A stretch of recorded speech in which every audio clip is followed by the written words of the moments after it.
Por eso, a la hora de pensar en la comunicación de los derechos humanos, podemos pensar como en dos grandes frentes, ¿no? Por un lado tenemos que tener en cuenta las representaciones, los mensajes, las ideas, y por otro lado tenemos las relaciones, es decir, el tipo de persona a la que tenemos acceso, quienes nos escuchan, quienes nos abren la puerta, y toda esta presentación en el fondo se va a organizar sobre cómo gestionar con eficiencia, cómo gestionar con calidad nuestras relaciones con los distintos actores del escenario público sobre la discusión de los derechos humanos y cómo gestionar muy bien nuestros mensajes.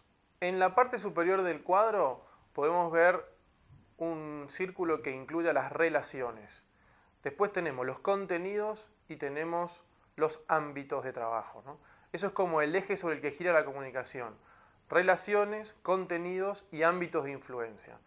En la intersección entre las relaciones y los ámbitos, lo que tenemos son los públicos, es decir, el tipo de personas, el tipo de gente, el tipo de audiencia al que nos queremos dirigir un mensaje en un determinado lugar o en un determinado ámbito de influencia. El ámbito puede ser local, puede ser nacional, puede ser regional o puede ser global, ¿no? O puede ser temático, puede ser la comunidad política o puede ser la comunidad de activistas.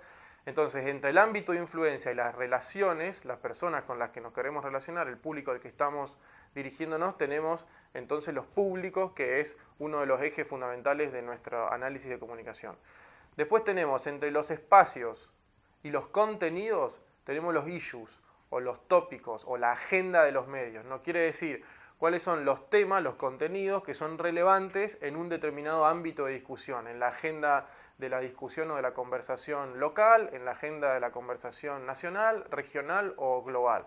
Entonces, por ahora tenemos relaciones, contenidos y ámbitos. Entre las relaciones y los ámbitos tenemos los públicos y entre los contenidos y los ámbitos tenemos la agenda. ¿Qué une a los contenidos con las relaciones? Los medios. El sistema de medios es lo que permite llegar a unas determinadas relaciones, a un determinado público, con unos determinados temas y a través de los medios. Y para entender el sistema de medios tenemos que entender que por lo menos hay tres factores clave dentro del sistema de medios. Por un lado, el lenguaje. Hay que aprender a utilizar el lenguaje de los medios en el sentido de un lenguaje que tiene poco espacio, o en el caso de la televisión que tiene que ser visual, en el caso de las redes sociales tiene que ser súper breve y llamativo, en el caso de que queramos promover algo de manera viralizada tiene que ser muy atractivo para la dinámica de reenviar. Es muy importante entender el lenguaje. Muchas veces el lenguaje de un informe o de una conferencia no es adecuado para el lenguaje de los medios, entonces hace falta hacer como una traducción al lenguaje de los medios para que los medios puedan tomar y asumir nuestras palabras y difundirlas o hacerlas propias, ¿no? En segundo lugar, en el mundo de los medios tenemos unos jugadores clave, es decir, que hay unas determinadas personas que son agentes relevantes que articulan y mueven el sistema de los medios. Por ejemplo, en primer lugar, los dueños de los medios, por supuesto los periodistas, por ejemplo, los intelectuales mediáticos o los intelectuales que habitualmente participan de las labores periodísticas. También tenemos el Star System o los famosos, que son personas que participan del mundo de los medios de manera habitual y muchas veces son promotores de causas y de iniciativas que tienen que ver con derechos humanos porque el sistema de medios tiene una pregnancia especial, es muy receptivo a lo que proviene de los famosos, por ejemplo, ¿no? Y después tenemos, en último término, tenemos los productos. ¿Qué quiere decir con productos? Quiere decir ya un mensaje puesto en la forma determinada en la que se va a comunicar. Entonces, por ejemplo, un informe, una gacetilla, un video para difundir, una publicidad son productos. Un informe o unas estadísticas es un contenido que ya está transformado en un producto y ese producto es atractivo para el mundo de los medios y son como las puertas para entrar. En el fondo, al final, con el lenguaje, los jugadores clave y los productos, es como que si cumplimos con los requisitos de cada uno de esos tres elementos, podemos acceder al mundo de los medios para proponer o para asegurar que se transmita el mensaje y difundir lo que nosotros queremos transmitir para la promoción de los derechos humanos. Muy bien. En una siguiente etapa tenemos que analizar el marco de los objetivos, ¿no? Y para el marco de los objetivos podemos considerar cuatro elementos, ¿no? O cuatro etapas. Por un lado, la etapa más positiva es el consenso exhibido. consenso exhibido. ¿Qué quiere decir esto? Quiere decir alguien pronuncia un mensaje en el escenario público y está a favor, hay consenso respecto de nuestra propuesta. Y el peor escenario, podríamos decir, es disenso exhibido, es decir, alguien se expone en la conversación pública, en un diario, en una radio, en un Twitter, en la televisión o donde sea, en una conferencia, en una manifestación pública, y lo que hace es dar un mensaje que critica o que se opone, se distancia de la propuesta que nosotros queremos hacer. Esto es interesante porque esta lógica de consenso exhibido y disenso exhibido es la lógica muchas veces de los activismos, ¿no? Entonces un grupo activista pone en juego consenso exhibido y recibe del grupo antagónico, podríamos decir, el disenso exhibido. Entonces lo que se ve al final, uno no va a convencer de consenso exhibido, no se va a pasar a disenso exhibido a consenso exhibido, porque es como que un grupo pro vida quiera convencer a los activistas pro aborto. Entonces esa dinámica es de exposición, pero tenemos que tener en cuenta el otro eje, que es el eje del consenso oculto y el disenso oculto, que son las personas que pueden estar a favor o en contra de una causa, pero todavía no tienen ni la motivación, ni las herramientas, o no tienen todavía el discurso, la seguridad o la decisión de exponer su consenso o su disenso, de apoyar públicamente, podríamos decir.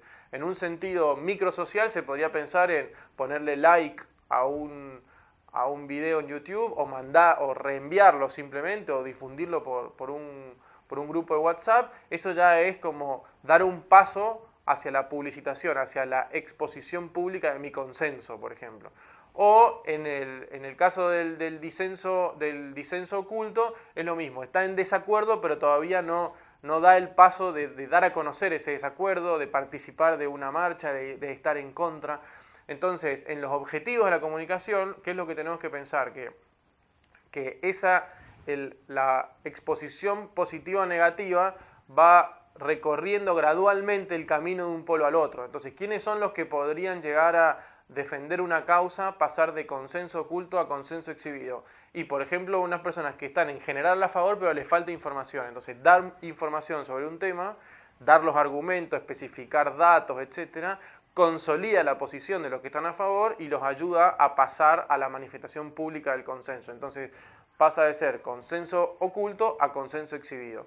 O desde la perspectiva de una determinada organización o grupo, tenemos a alguien que nos está criticando. Entonces, ¿cómo hacemos para que nosotros no vamos a convencer al que nos está criticando de que está totalmente equivocado? Pero podemos dar un mensaje, exponer unos argumentos en los que por una contradicción, por ejemplo un informe que contradiga lo que está diciendo, se le genera una incomodidad y si bien no cambia de opinión porque su posición general sigue siendo la misma, lo que hace es llamarse al silencio, pasar del disenso exhibido al disenso oculto. Entonces ya la voz crítica que se estaba dando en la conversación pública desaparece o disminuye porque se expuso una información o un contexto que lo contrastaba y entonces en esa duda se llama silencio hasta que pueda resolver la duda, por ejemplo. O también lo que puede pasar es que a través de negociaciones privadas se trata de explicar, se arregla, se ven cuáles son los reclamos y de esa manera también puede cesar el reclamo y pasar del consenso oculto, del disenso exhibido al disenso oculto también o incluso al consenso oculto. ¿Y dónde está la gente que puede cambiar de opinión? Y la gente que puede cambiar de opinión en primer lugar está como en esa línea entre disenso y consenso oculto, ¿no? Y hacen falta como muchos pasos para que alguien que cambia de opinión termine exponiendo públicamente su consenso o su disenso, ¿no? Tiene que haber un evento muy importante que haga como un dramatismo en la persona y entonces cambie de opinión. Esto, ¿por qué es importante este cuadro que es un poco abstracto, pero por qué es importante? Es muy importante para plantear ante una determinada situación concreta cuáles son los objetivos de comunicación que tenemos, qué es lo que queremos conseguir con nuestro discurso público.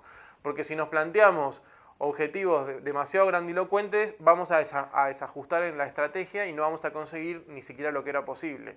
Y en algunos casos, si nos planteamos objetivos muy restringidos, no vamos a tener el impacto proporcional al trabajo o a los recursos invertidos. Entonces, tener en cuenta esta gradualidad que va del disenso oculto al consenso, del disenso exhibido al consenso exhibido por pasos, es muy importante.